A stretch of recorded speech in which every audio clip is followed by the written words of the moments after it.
A Warrior's Heart, Maristandau Warriors, Book 1.1, by S. E. Smith. Performed by David Brenin. Chapter 1. "What do you think will happen now?" Aaron Cooper asked, as he leaned his head back against the cold metal wall of their prison cell.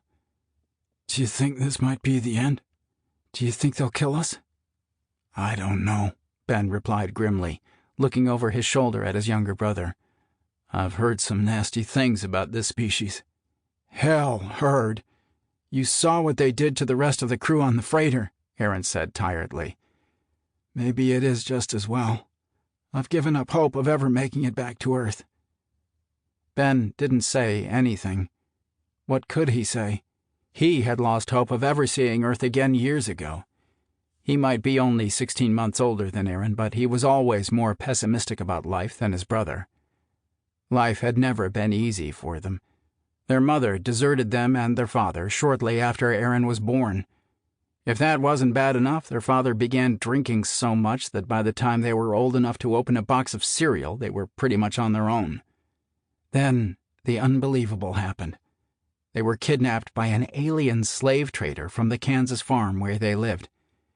It has been almost 10 years since that day. He was 14 and Aaron 12 at the time. They were repairing barbed wire fencing along one of the less used fields when they were taken. Their dad was supposed to do the work, but he was too drunk to get his ass out of bed. Ben drove the old pickup truck, and he, along with Aaron, did the work instead of their father. It was the only way to keep a roof over their heads and food in their bellies, though they spent more time hungry than fed. If they thought life was hard before, it became brutal for the first 5 years after they were taken. It wasn't until the captain of the last freighter won them in a game of chance that things changed slightly for the better. Life still hadn't been easy, but at least they were able to scrape a little bit of a normal life together. Ben convinced every one of their previous owners that he and Aaron must stay together or they would die. It was the only thing he could think of to keep them together. Since their species hadn't been seen before, it had worked. They had spent the last 5 years working on the freighter, cooking, cleaning, and doing repairs. The captain even let them have a few credits from the sale of the illegal merchandise that he carried.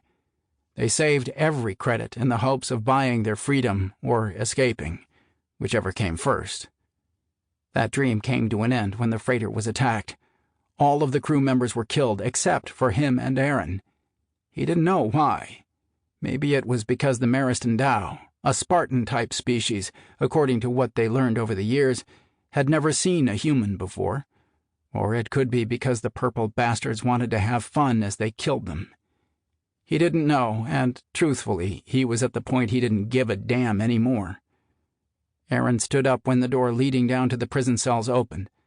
A large Maristandau male walked up to their cell door. He looked Ben up and down before turning his gaze to Aaron.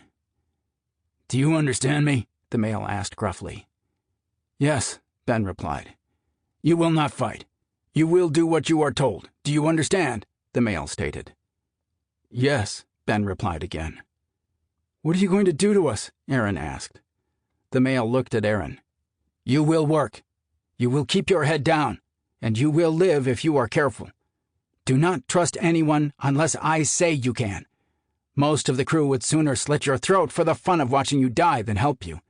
If you do as I tell you, you might live long enough to get off this ship alive," the man explained, in an emotionless voice. "Why?" Ben asked, puzzled. "Why don't you just kill us like you did the rest of the crew?" The man shrugged and briefly looked away.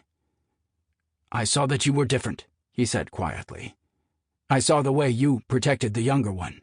You did not try to push him in front of you so you could escape. I want to learn more about you and your species. In exchange for information, I will do what I can to protect you both."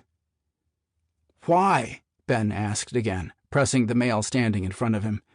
"Why do you want to know more about us?" The male stared taciturnly back at Ben. "I am a scientist. I study other species. I believe there are other ways to live. I want to know, learn about them. Others of my kind want it as well. You will get..." Sample complete. Ready to continue?